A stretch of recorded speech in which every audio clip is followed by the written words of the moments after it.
All right, well, Fox exit polls revealing what was on the minds of voters in Wisconsin last night. Ted Cruz won over more than half of the evangelical Christians in the Badger State. That's always a group he's been very strong with, although there have been times when Donald Trump won evangelical Christians over Ted Cruz. Just a third of those voters broke for Trump last evening. Joined now by our great panel, Julie Roginsky, Fox News contributor and former political advisor to the late New Jersey Senator Frank Lautenberg, and David Avella is chairman of GOPAC and a Republican strategist. Welcome to both of you. Hi. Good to have you here today. Let's fly through some of these GOP numbers, and we'll get your reaction to those. The first one, let's put that up. It's very conservative voters. Ted Cruz won them with 65%. Let's see the next one, which asked... Okay, so this is women. 48% for the women, and for Cruz, rather, and Trump gets 35% of those. So, big question for you here, David. Let me start with you. Donald Trump was up by 28 points about a month ago in Wisconsin. So it looks from these numbers that he lost Wisconsin. Do you think that's a fair assessment? Donald Trump lost Wisconsin the day he came out and decided to attack Scott Walker in a state where Republicans love Scott Walker. Why he chose to do that, only he knows. But it was a tactically disastrous move on his part. Now, that said, Ted Cruz needs to be given credit as well.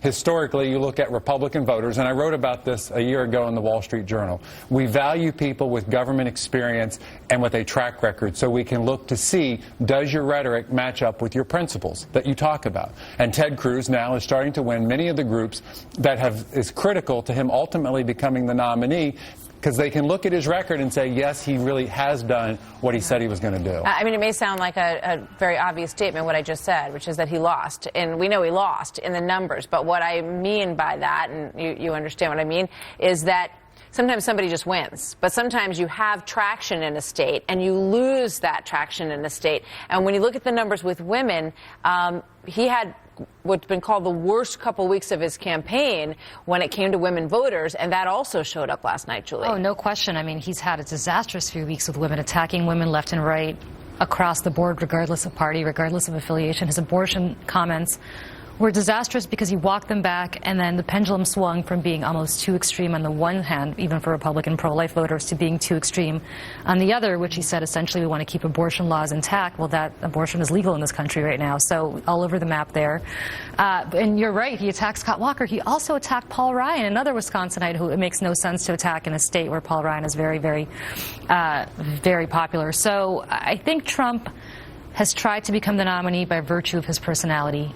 And it's impossible to do that. You also need an organization, and his organization more and more is coming up short with delegate counting, with on-the-ground field operatives, and more it's becoming apparent that it's not going to be enough for Donald Trump to do it. That sheer force of personality has been so powerful for him. He comes out of the gate with name recognition that is huge based on his life story, and he's headed to New York, David. So, you know, his people are going to look at this conversation and say, forget it, you know, we're going to clean up in the next few weeks. He has a solid base of support, and where he was starting to have real growth was as he kept his message on securing a border, creating jobs, right. He needs to get back to the issue. And the last 2 weeks he's talked about process, he's talked about delegate counts, and voters don't care about that stuff. And Heidi Cruz, by the way, he's talked about Heidi Cruz. I mean, you talk about turning off women. I mean, my goodness, going after. And then he said, "Oh, I thought it was a nice picture," and then the next day he said, "Oh, well, maybe it was a little bit of retaliation." Yeah. I mean, it can't be both. All right, I want to get to Dem voters and get your thoughts on this quickly.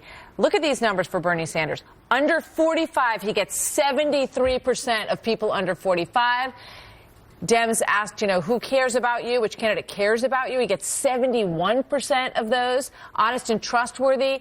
Look at this, 83% versus Hillary Clinton, 16. And this isn't the first time we've seen these numbers. I mean, he cleans up on some pretty important categories. He does, and yet he continues to be shellacked in both the delegate count, not just the super delegates, but the pledged delegates, which is, and continues to now go into a bucket of states that are much more favorable to Hillary Clinton because they're a lot more diverse. You're talking about New York State, you're talking about New Jersey, you're talking about California and Pennsylvania.